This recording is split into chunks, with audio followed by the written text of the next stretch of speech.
G'day friends and welcome to another one of my videos. Now today we're doing another indoor video for obvious reasons, but what we're going to talk about is your sound options for your DSLR, especially when you're capturing sound and video while you're out and about. So I'm going to go through the options that I've used in the last couple of years and give you my take on whether they're good and for what situations they're good for. So if you want to talk sound today, well then stick around.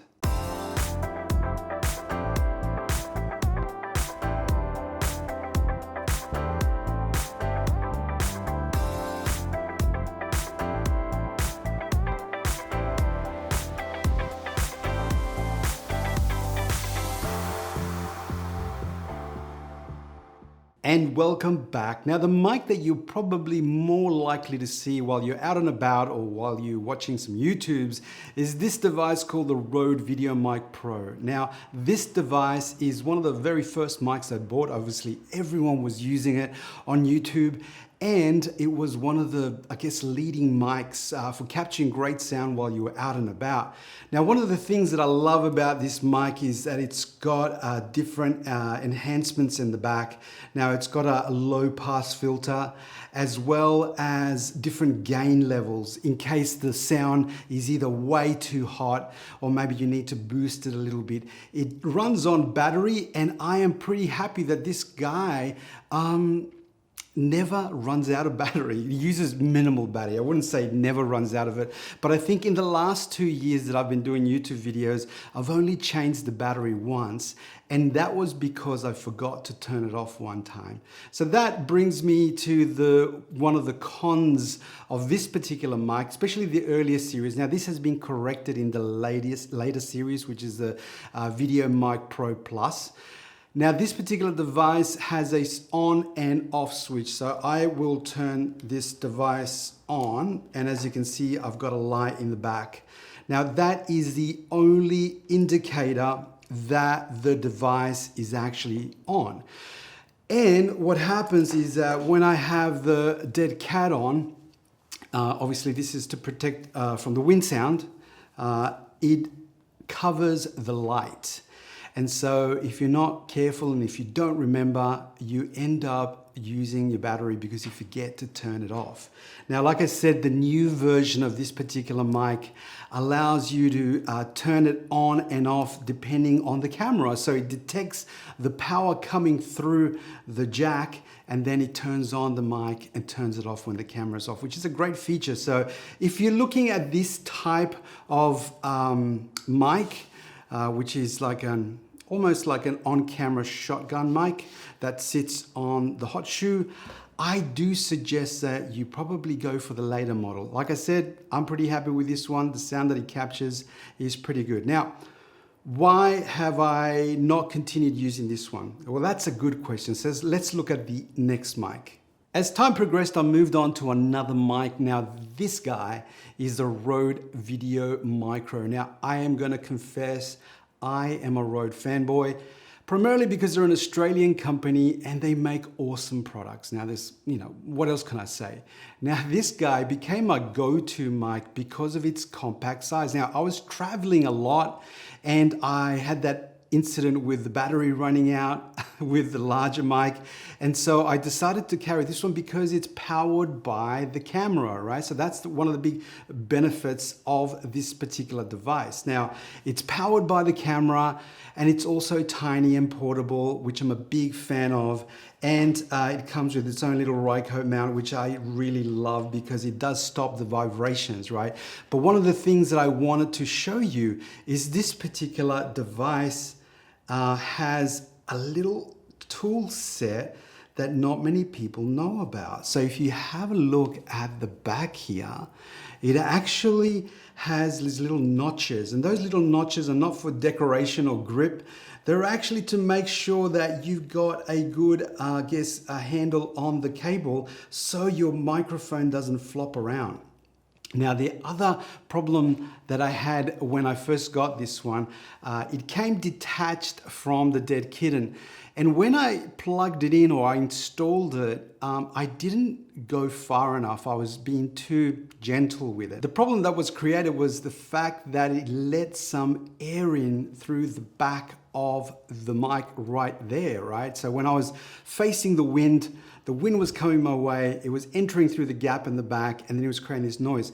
But that was user error. So all you need to do is make sure that the dead kitten is positioned nice and tight, and you can tell because this thing will not come off.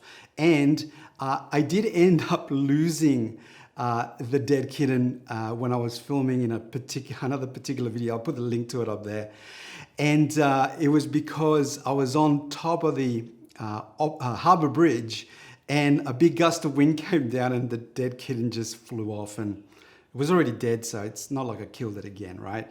So anyway, secure, nice and secure, it does not come off.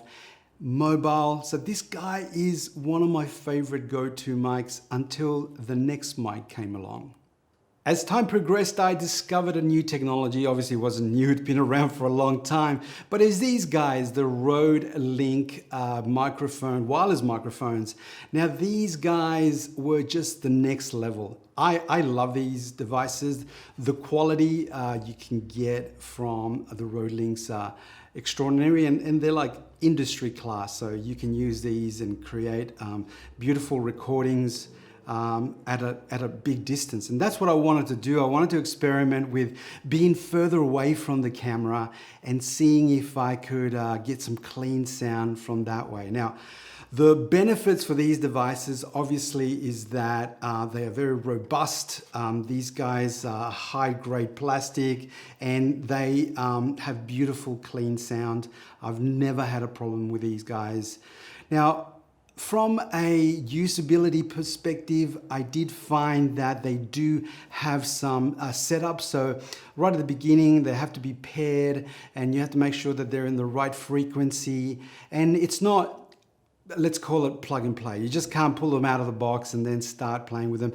You do require some level of training, so you know how to modify the settings on these particular devices. It's got a basic LCD screen that tells you whether you're connected, tells you the battery, I guess, that's left on the receiving and the sending device. And so it's pretty intuitive from that perspective. The mic that it comes with an included lapel mic in this little beautiful little pouch, and has a clip, it has its own windshield, and it's a good quality little lapel mic. And it does have this beautiful screw-on tip that goes right onto the mic here, and it's got a nice feel about it. I like the fact that you can actually screw it in there and get really good results from the connection. And just in case the little pack that has its own little, I guess, belt clip comes off, and you're not gonna sort of yank or break anything. It's got a nice secure link to that. So I'm pretty happy with that. Now, what are the cons for this particular device? Now, I learned on the field that the biggest problem is that if you are out and about and you don't have any other people or other people using these particular devices, or one of the issues that I found is if you're near a construction site, they use their CBs to actually communicate to each other. And unfortunately, sometimes you'll get that cross bands, right? So you'll pick up the conversations from what's happening with the walkie-talkies. Now, that is a problem, because unless you know how to change frequencies really quickly in the field, you're gonna get stuck and your sound is gonna be terrible. And you don't just get chatter, you also get like noise, which sometimes renders the recording unusable. But apart from that, if you have a nice clean environment where you're not getting that cross signal mix, then these guys are still very, very usable, and the distance you get from these ones are much better than my next device that we're going to talk about, which is also a wireless one. Okay, my most recent acquisition has been the Rode Wireless Go. Now, I love these little guys. It comes into this nice little pouch, but they're inside the pouch. We've got these two little portable devices that complete me. And I've made a video about this, and I want you to watch it when you've got a spare time. It's up there somewhere.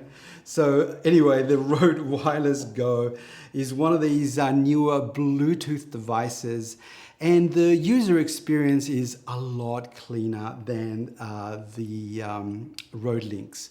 Now, this particular device comes out of the box already synced, so you don't have to pair them at all, and so it makes the experience very, very easy. Now, one of the other things that I love about these guys is that they have internal batteries, so they're rechargeable through USB-C, and you do get the USB-C cables along with the pack. And all you need to do is either use your iPhone charger, wall socket, and that'll just charge it up just fine. Now, the other thing too is that they're not just sort of like dumb devices. Apart from obviously having their own internal battery, it's got a beautiful LCD screen that tells you what battery life you have left. It also tells you whether they're paired, because one of them may be turned off or not. But it also tells you what level. So it's got 3 different boost levels, or should I say gain levels, that you can play around with by just clicking one button. On the microphone side, it has a built-in microphone. And so what you can do is you can just pin this on your jacket or on your shirt, and it will pick up your voice nice and clear. Even if it's like at chest level, it works really well. I never had a problem with it. Now, one of the issues is that the mic is prone to picking up some noise from the wind. So it does come with this little dead mouse, I guess, that it's got some clips where you can clip it right onto on top of the mic itself. Now, I find it really fiddly. It's not something that I was too happy. It came with 2, and I've already lost one because of the mechanism that it uses to secure the little windshield onto the mic itself.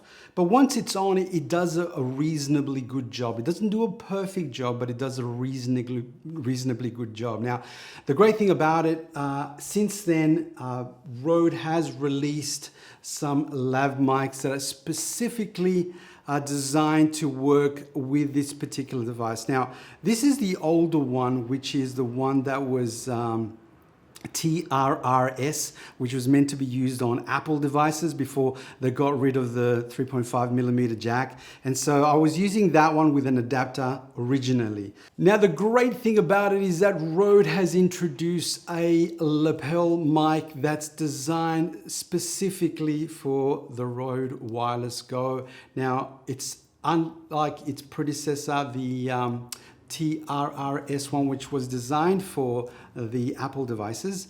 This one has a normal TRS connector that connects beautifully into that device. So now you've got this beautiful matching pair of mic and transmitter. Now, one of the things I wanted to let you know is that obviously it comes with a little bulldog clip that you can pin it to your shirt. But I found that was a bit fiddly, and it did pick up a bit of noise as well. So I discovered this other little Rode, accessory. Now, this is a little stick-on patch which you can feed the lapel mic through it. So I'll put it down here on the mic as you can see it. So you can feed up to 2 different mics in there. And so once you've got that in there, you stick it onto your skin underneath your shirt, and the pickup is really good. You can actually get, the sound just like if it was clipped to your shirt. So it's not a real big problem from a sound perspective. And I have had really good results, and your shirt obviously works as a windshield. And so you don't get that sound from the wind, which is really awesome. So the Rode Wireless Go comes right out of the box paired, and it has everything you need to sort of clip it on top of your hot shoe mount on your camera, and then it's got its own little cable that goes straight into the camera, and it's just a beautiful little device. Now, one device that I have to tell you before I end this video is a little savior. It's come very handy on a couple of occasions because either I've run out of batteries with one device or whatever, and if it's windy, you cannot use an inbuilt microphone in the camera. And I'm talking about the Zoom H1. Now, this is an inexpensive recorder, and I've purchased a little dead kitten with it, so I can put it on just in case it's a bit too noisy, and it also serves as a little, I don't know, fascinator, so when I go out to the races I can put that on my head. But seriously, this guy has been really helpful when it comes to you know, capturing sound, field sound, when you want to get some ambient sound, but as well as a backup recorder. Now, the lucky thing about this particular device is that it does come with a mic jack and a headphone jack, so you can monitor the sound you're recording as you go. But if it's too windy and you don't want to sort of hold it like you know, like let's call it TV presenter style, you can always put in the lav mic, and you can use the Rode one in there, and it works perfectly fine. So that's the Zoom H1, which is the last little sound tool that on occasions well, it's the one that I carry with me everywhere as a backup, but the other ones I actually interchange depending on the use case. So that's it, guys. That is my sound options for the M50 that I've been using with my cameras. And I did use Sony ones before, and they did come in handy with that particular camera as well. But these are the ones that I'm using right now. So if you like the video, give me a like. And if you haven't subscribed, please do so. And until the next time, ciao for now.